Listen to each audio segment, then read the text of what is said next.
Hey guys, in this week's tip, we're going to take a look at one of those cool little tools within SMS, the price generators. On tap, we're going to show you how to utilize these price generators to help automate price updates when you're working with cost change batches, especially those ones that you import from vendors. We're also going to take a look about combining this little tool with targeted gross margin within SMS. We're going to show you how to use it with the TGM, without the TGM, and a combination of items that have TGM and don't. Sounds complicated, but it really isn't. So without further ado, let's hop in. All right, so first things first, I'm in SMS Pro and I'm in a batch item maintenance view. Now this is not the typical or simple view that I normally start with in these videos. So one thing first I want to say, this is not a tutorial on how to use batches. I'm going to assume the watchers of these videos already use batches today and already know how to do that. If you need help with batches, just holler at me and I'll be happy to do other videos on the how-to of those. So with that out of the way, let's take a look at some of these tools that we're going to use today. All right, so the way this particular video tip came about is a prospect said, hey, I want to be importing a bunch of costs from a bunch of different vendors. And when I do that, I don't want to necessarily have to mess around with pricing at the item level or even at the sub-department level. I want the system to help me out with the pricing so long as I give it a margin that I'm looking to work with. Okay, we can do that, no problem at all. So in my view here, I just got the basic batch view and I simulated importing in this cost batch here from one of my vendors. I'm going to go ahead and launch that batch and you can see I've got, I think 29 items here in this particular batch. And all of them as we scroll through here are going to have the updates right over here in the batch all changes window of what the cost is going to change to. So this window shows what the cost is going to change to on 12/26. And now your cost window, your typical cost window shows what the cost in the system is right now. So let's go back up here to the first item and start stepping through a little bit of this. So as we step through this, I do want to point out that there are two very important windows you want to have open. The first is future cost. The second is future price. Future cost is obvious pretty much because you're working with a cost batch here. Future price we're going to need as we update the prices based off the new costing that's coming in from that vendor import. So go ahead and open it up so we don't get that little goofy error box. All right, so this is one of those videos where we reach one of those forks in the road. There are two paths that we could take from this point. So let's assume that you haven't done any sort of work with importing costs from your vendors and you're getting ready to work with your reseller to set up a little script to import those cost batches. This is what you're going to do in that case. You're going to work with your reseller and instruct him or her to go ahead and set up that import, but make the batch type an open batch. That's the first way to do it. Now the second way to do it is to do a normal cost batch, a future cost batch, which probably most of you that are using SMS and that have worked with a reseller to create an import, that's probably what you have, is a future cost batch. So you ask, what's the difference between the two types? Well, it's pretty simple. An open batch allows us to do a ton of different changes in one batch. One basic batch number, batch header, whatever the heck you want to call it. We got one batch and all kinds of changes, cost changes, price changes, POS changes, all that sort of stuff can be done in one batch. If you already have SMS and your reseller has created an import for you that brings this in as a cost batch, exactly like what I have here. If I expand this a little bit, one more time here, you can see I got it as a future cost batch. If that's what you have today, all you're going to do is create a new batch, which is a future price batch to match with this cost batch. Either way, it's the process from here is the same. It just depends on the type of batch you're going to use. You're either going to add your pricing to the batch that's imported, or if you have a future cost batch like I do here, we're just going to create a future price batch to match this baby up. So in my case, and for the purpose of this demonstration, we're working with a future cost batch here. I need to add a price batch to match. So I'm going to go ahead and add future price. I'm going to put in my descriptor. I'm just going to paste it in there. Price batch to match. You can see it's a future price batch. I'm also going to set the start date to match the future cost batch date, which is 12/26. Go ahead and put that there. I'm going to toggle out so now that you can see both batches here on the screen. All right, so to get this party started, we're going to go ahead, just to make sure we didn't fat finger anything, highlight our cost batch, go ahead and hit the start the batch here so all the items for that particular batch show up over here in the browser. We can count them again. We got our 29. We're in good shape. So now we're ready to go ahead and update future pricing, our retail price in this scenario, based on those cost changes that we imported in from our vendor. So at this point in the demonstration, when I was with that prospect, I was ready to show him how easy it was to set up pricing based off our new costing. Then it happened. It always does. It never fails. The retailer, or the prospect in this case, hit us with something out of the blue and said, hey, I want to utilize targeted gross margin on certain items, and targeted gross margin items may be in this particular batch. Well, let me see here. This item, no targeted gross margin, but if I come down here and, oh lordy, look at that. This retailer wants to use targeted gross margin on select items to better manage his pricing overall. And in this particular case, on this imported batch, I've got a mixture of items without TGM. That stuff's easy, but now, oh, look at this. We got targeted gross margin in here with rounding rules. How the heck are we going to do this? So we're sitting there in a live demonstration. How the heck are you going to do this? And then it hits you. Hey, we can do this. We got this cool little tool over here called the filter. And you know what? That filter does some magic. So let me show you exactly how to do it. All right, so to make some magic happen over here in our filter, what we're going to do is we're going to use the filter to call all items in batch 68, which matches our cost batch. Then I'm going to hit the little plus sign up here in our filter, and it's going to add another little search field here that I can combine by hitting this and here. By default, it's going to say and. So what I'm saying is and. I want to look for batch 68, and now what I'm going to do is take my cursor, make sure you're on an item without a TGM in this case, go over to TGM, retail, place your cursor right there. That's where that TGM would be if there was one. So place your cursor there, come back to your filter, and go way down here to the bottom of this little doohickey, which is basically pointing to the SIL field number for TGM retail. Hit that.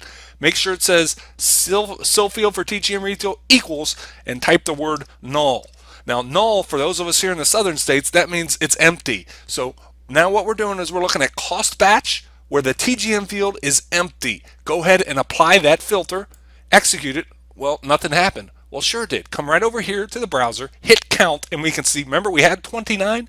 Now we only got 27. So 27 of our 29 items don't have a TGM. That's pretty cool, and that's what we're going to utilize to make this price update. All right, so at this point, we're ready to rock. We've got 27 items in our browser window here without a TGM, but we have cost changes coming that are effective 12/26. We want to go ahead and update that pricing.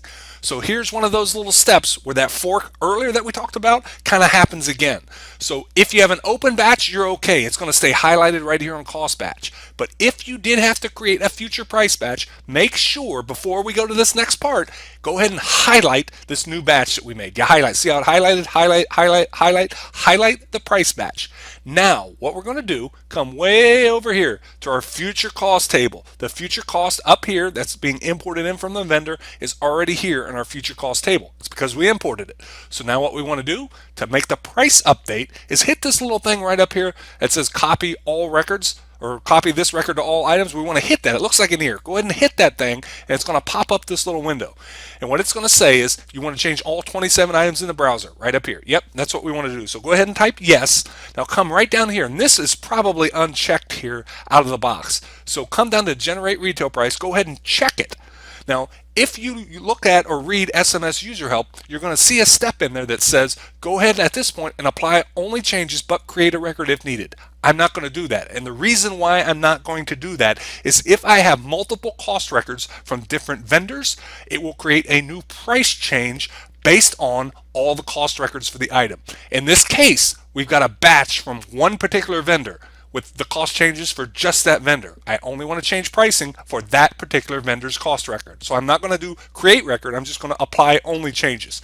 Then this beautiful generate price window opens. Let me show you how to use it. So this tool's pretty easy to use and it's pretty self-explanatory, but we'll go over a couple things here just to make sure.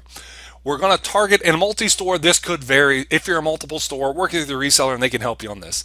We're changing price level 1 because in this case, I've only got one particular price level. You could change all price levels if that's what you wanted for this particular item, but in this case, just one. Now your costing section here, if you don't know what this stuff is here and you're not an accountant or a bean counter, work with your reseller on this. Most of the time it's going to be base cost, so go ahead and leave that. You can see it's going to go ahead and show you what the cost is based off the future cost change. If we were to do the math, $21.99 divided by 14, the unit price should be this number right here. So in this case, remember, we don't have targeted gross margins already established for these 27 items. So we're going to tell the system what the margin is going to be. And so it makes a change. I can see right back here my margin at 198 is 23%. So I'm going to say all the items without a TGM, I want a 30% margin. You can see it's going to show you the price right here that math works out to be. But I'm also going to say round it to the nearest 9. So you can see 229, 30% margin, rounded to the nearest 9. Now the next step is pretty darn simple, but it's a very important, so make sure you pay attention.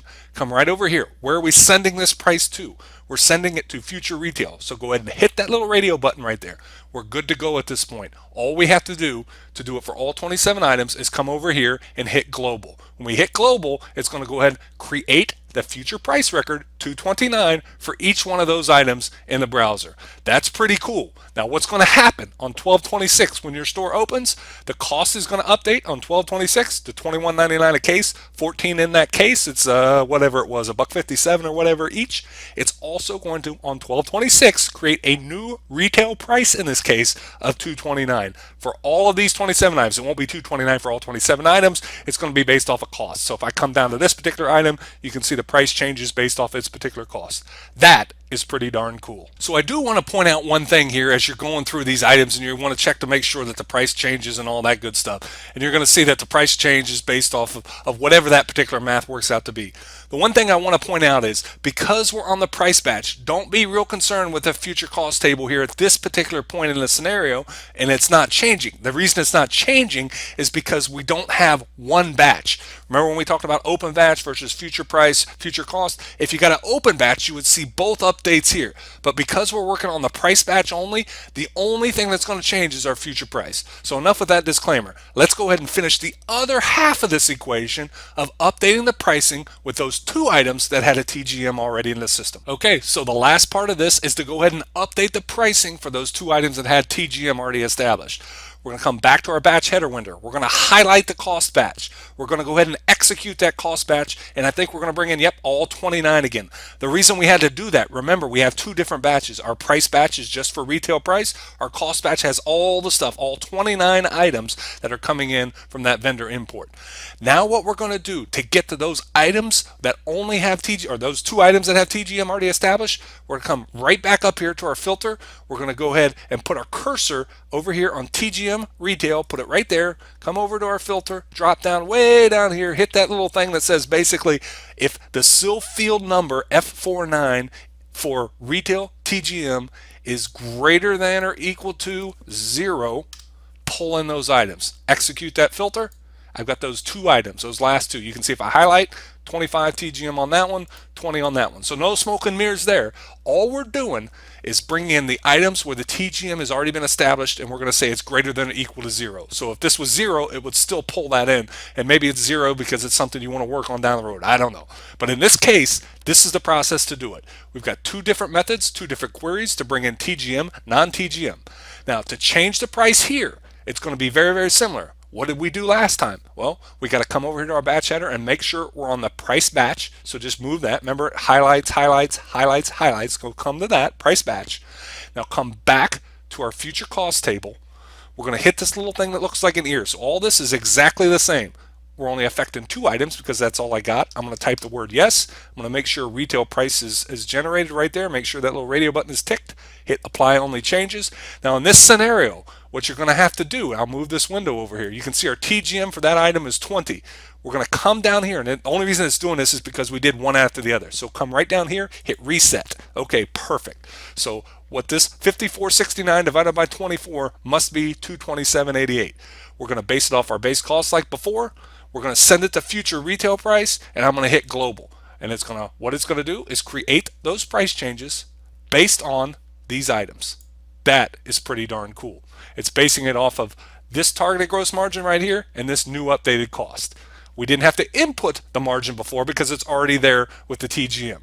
That's a system that allows us to use TGM items with non-TGM items all within the same cost batch. So one last thing before we go, you can come right back over here to your batch header, highlight the price batch, go ahead and execute that filter, and you can see all 29 items now are back in that future price batch. You can come up to your cost batch, hit that, all 29 items from there. So all we did was import in a batch, a cost change batch from the vendor, and we associated a price batch to match it. And we used in that price batch two different ways to calculate the price in the system. For items without a TGM, we input the margin that we were looking for, and then for those items that had a TGM already in the system, we just segregated them out and used that TGM and the new cost to come up with a new price point. That's pretty cool. Well, that's it for this week's tip. Hopefully we've given you a couple cool ideas that you can utilize within your own store yet this week. Until next time, have a great day.